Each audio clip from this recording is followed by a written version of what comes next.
साफ तौर पर झलक रहा है कि जबरदस्त तरीके से क्रॉस वोटिंग भी हुई है। 30 वोट पड़े हैं विपक्ष के एनडीए को।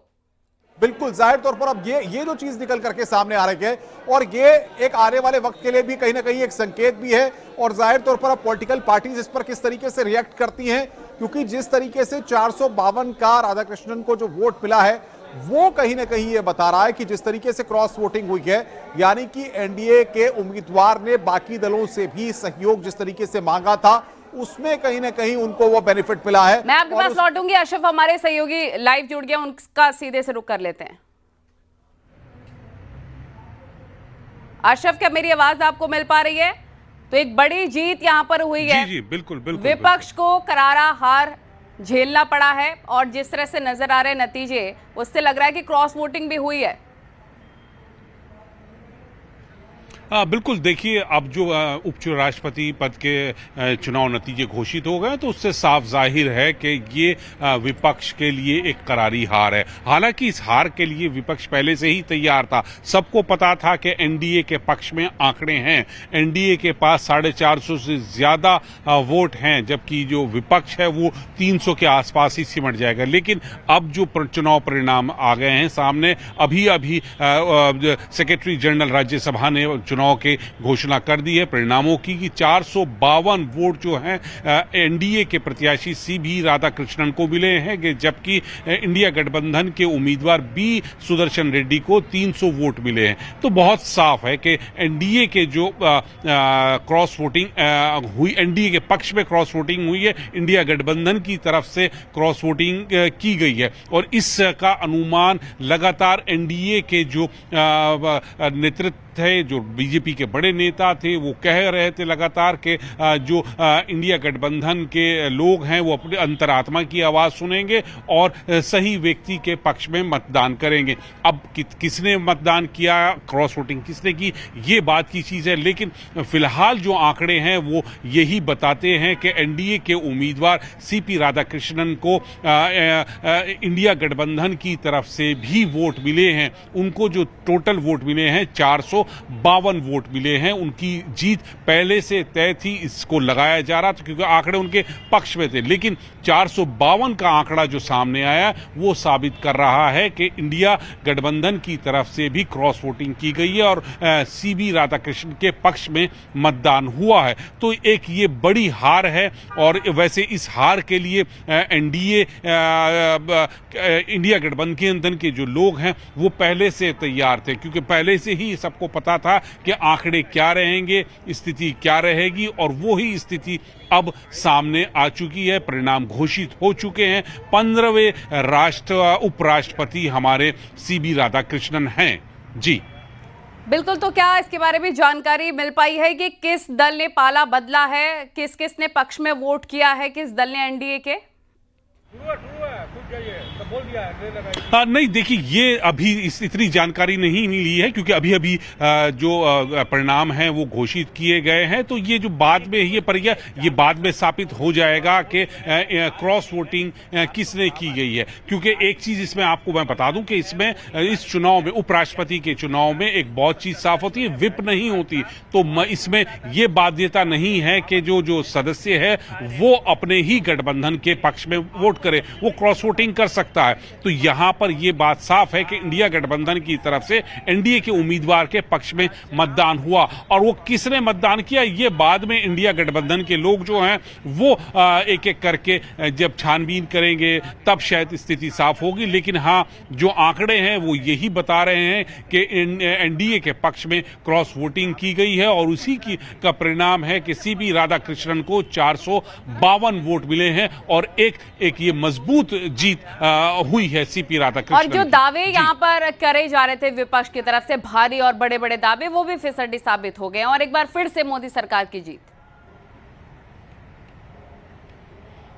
बिल्कुल एक तरह से ये मोदी सरकार की बड़ी जीत है और विपक्ष के दावे तो दावे ही रह गए। लगातार विपक्ष जो है वो दावे ही करता रहा है और वो दावे आप अलग अलग चुनाव में आप देख सकते हैं कि कितने साबित हुए हैं और कितनों की हवा निकली है। लेकिन अब जैसे ये स्थिति है उपराष्ट्रपति चुनाव की, तो उसमें बिल्कुल साफ हो चुका है कि इंडिया गठबंधन की तरफ से जो दावे किए गए थे कि एनडीए के लोग भी उनके पक्ष में मतदान करेंगे और वो एक मजबूत टक्कर देंगे, तो वो ऐसा नहीं रहा। यहां पे एक तरफा जीत जो हुई है एनडीए के उम्मीदवार की हुई है, सीपी राधाकृष्णन की मजबूती से एक तरफा जीत है। उनको इंडिया गठबंधन से 150 से ज्यादा मत मिले हैं और एक बड़ी जीत, क्योंकि ये उपराष्ट्रपति का चुनाव है, सांसद करते हैं तो 150 का जो अंतर होता है जीत का वो एक बड़ा माना जाता है। तो ये एक बड़ी जीत इंडिया एनडीए की है और प्रधानमंत्री की है। जी, बीजेडी और बीआरएस की तरफ से भी किनारा कर लिया गया था इलेक्शन से, इसका भी असर साफ तौर पर देखने को मिल रहा है। बिल्कुल देखिए, बीजू जनता दल हो, बीआरएस हो या एसएडी हो, श्रोमणी अकाली दल, तो इन लोगों ने चुनाव से अपने आप को दूर रखा है। तो जाहिर सी बात है वो जो नहीं मतदान किया तो उससे जो संख्या होती है वो कम हो जाती है। वो सीधे तौर पर तो नहीं, लेकिन हाँ परोक्ष रूप से उन्होंने एनडीए के जो उम्मीदवार हैं सीपी राधाकृष्णन उनका साथ दिया है। और लेकिन वो जनता के बीच में जाके ये साबित कर सकते हैं कि हमने, क्योंकि दोनों ही उम्मीदवार साउथ से थे, दक्षिण से थे, तो दोनों से बराबर की दूरी रखी। लेकिन एब्सटेन करना का मतलब जो है वो राजनीति में सब जानते हैं कि इससे किसको फायदा होता है और किसको नुकसान होता है। जी बिल्कुल बिल्कुल, मैं आपके पास लौटूंगी। अनुपम का भी रुख कर लेते हैं। अनुपम, जो इंडिया गठबंधन के दावे थे साफ तौर पर कि हम एकजुट हैं, वो भी साफ तौर पर नजर आ रहा है। कैसे इंडिया के पक्ष में, एनडीए के पक्ष में इंडिया गठबंधन के भी कुछ लोगों ने, विपक्ष ने भी वोट कास्ट किया। देखिए, जाहिर तौर पर अली इस पूरे अगर आप देखें चुनाव को उपराष्ट्रपति के, तो भले ही विपक्षी सांसद या अगर हम करें इंडिया गठबंधन की बात करें तो वो भले ही शुरुआत से तमाम बातों को कहते आ रहे हो, लेकिन वो ये जानते थे कि इस पूरे चुनाव में संख्या बल को जुटाना उनके लिए आसान नहीं होगा। और आज के इस तरीके से उपराष्ट्रपति के चुनाव को है, हम आपको बड़ी आसान भाषा में तमाम दर्शकों को बताना चाहेंगे कि 781 वोट पड़ने थे, 13 सांसद, 781 सांसदों को वोट डालना था, 13 सांसद अनुपस्थित रहते हैं और 13 सांसद अनुपस्थित रहने के बाद 768 का आंकड़ा निकल करके सामने आता है। 768 सांसद जो है वो अपने वोट को कास्ट करते हैं। 768 सांसदों में से 752 वैलिड वोट माने जाते हैं। 752 जो है वो वैलिड वोट होते हैं, यानी कि आप समझिए कि 16 वोट जो है वो वैलिड नहीं माने जाते हैं। और उसके बाद 752 में से 452 वोट सीपी राधाकृष्णन को मिलते हैं और सुदर्शन रेड्डी को। बिल्कुल बिल्कुल, एक बड़ी जीत एनडीए की हुई है। अनुपम, एक बार फिर से हमारे सहयोगी का रुख कर लेते हैं, उनके साथ हमारे एक और सहयोगी अनूप भी जुड़ गए हैं, उनका भी रुख कर लेते हैं। इस पूरे इलेक्शन को अगर देखा जाए अशरफ, तो सीधे तौर पर जो दावे किए गए थे इंडिया गठबंधन की तरफ से वो फेल हो गए हैं और एनडीए की एक बार फिर से बड़ी जीत हो गई है। बिल्कुल इसी पर बात करते हैं। अनूप मेरे से बड़े वरिष्ठ सहयोगी हैं, उनसे बात कर। अनूप, ये जो चुनाव है इसमें मतलब बहुत साफ था कि एनडीए की जीत है, आंकड़े उनके पक्ष में, और अब तो ये चुनाव परिणाम घोषित हो गया। 452 मत सीपी राधाकृष्णन को मिले और 20 सुदर्शन रेड्डी को 300, 150 मतों का अंतर है, तो एक बड़ी जीत।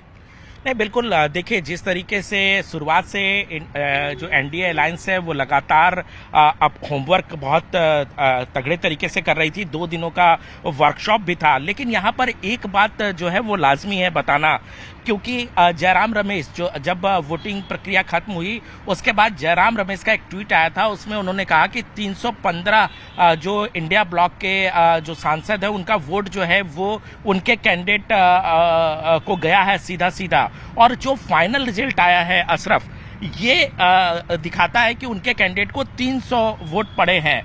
तो ये एक बहुत बड़ा सवाल है कि आखिर जो 14-15 ज़्यादा उनका असेसमेंट था कि वो ज़्यादा पढ़ने वाले हैं, अगर उनके हिसाब से अगर हम काउंटिंग देखें कि इंडिया ब्लॉक के सांसदों की संख्या इतनी है, तो फिर 15 जो सांसद हैं, 15 जो उनके सांसद थे, उन्होंने कहाँ वोट किया। इसका मतलब है कि उन्होंने सीपी राधाकृष्णन के समर्थन में वोट डाला है, यानी कि क्रॉस वोटिंग है। और ये अभी कांग्रेस को समझने वाली बात होगी, कांग्रेस के लिए एक बहुत बड़ी बात होगी कि ये क्रॉस वोटिंग क्यों हुआ है, और जो लगातार एक्सपेक्ट किया जा रहा था। क्योंकि देखिए सीपी राधाकृष्णन को 452 वोट मिले हैं, जबकि अगर एनडीए अलायंस को देखें तो इतना स्ट्रेंथ था नहीं उनके पास।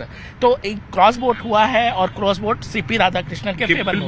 बिल्कुल अनूप, लेकिन इसमें एक चीज और देखिए, जो चुनाव परिणाम घोषित हुए हैं उस पर 15 वोट अवैध भी हुए हैं। उनको वैध नहीं है, उनको निकाल दिया गया है, अवैध हैं। तो कहीं ना कहीं जानबूझ के भी हो सकता है ये काम हो, या ये 15 वोट वो हैं जिनका कांग्रेस के जयराम रमेश दावा कर रहे हैं। नहीं, बिल्कुल देखिए, आपने लंबे वक्त से देखा है, अगर किसी को फेवर में वोट नहीं डालना पड़ता तो ये भी एक टेक्निक है कि किस तरीके से अपने वोट को जो है वो अनवैलिड कर दिया जाए। ये भी अंतरात्मा की आवाज है, क्योंकि लगातार जो विपक्ष की तरफ से विपक्ष के उम्मीदवार की तरफ से कहे जा रहे थे कि अंतरात्मा के बात सुन करके आप वोट डालें, तो अंतरात्मा की बात किसने कौन सुना है, ये देखने वाली बात होगी। और ये बड़ा सेटबैक है कि अगर इसके बावजूद जो परिस्थिति थी, क्योंकि हम सुबह से ही ये बता रहे थे कि जो एनडीए अलायंस है और इंडिया ब्लॉक के अलायंस है, उसके बीच मतों का अंतर बहुत ज्यादा नहीं दिख रहा है। ऐसे में अगर 150 से ज्यादा मतों के अंतर से जीत दर्ज कराया है तो एक बहुत बड़ी उपलब्धि है इस स्थिति में, जब स्ट्रेंथ बहुत अच्छी नहीं थी। पिछले चुनाव की बात अगर हम छोड़ दे तो इस बार ऐसा लग रहा था कि 100 और 125 सीटों का ही अंतर होगा, लेकिन अभी जो आंकड़े, अभी परिणाम जो आए हैं उसके मुताबिक 150 से ज्यादा का अंतर दिख रहा है। तो एक बड़े मार्जिन से कंफर्टेबल विक्ट्री है, लेकिन यहाँ पर इस विक्ट्री का ये संदेश जाता है कि इंडिया ब्लॉक को ये सोचना पड़ेगा कि ये जो वोट चोरी हुई है, ये वोट चोरी इसको कह सकते हैं बड़ा आप इंडिया गठबंधन की भाषा बोल रहे हैं कि वोट चोरी, जबकि ये ऐसा नहीं है, वोट चोरी नहीं हुए होंगे। सिर्फ ये वोट चोरी है। अगर इंडिया ब्लॉक के अगर सांसद जो देखिए धीरे धीरे सारी चीजें विप नहीं है, आप इसे चोरी नहीं कह सकते ना, विप नहीं है, किसी पार्टी की तरफ से विप नहीं है, अपनी मर्जी से दे सकता है। जो आप बात कर रहे हैं, जो एनडीए के लोग थे कि अंतरात्मा, तो सांसद ने अंतरात्मा से किसी को वोट दे दिया होगा, वो चोरी नहीं है। और ये आप कह सकते हैं कि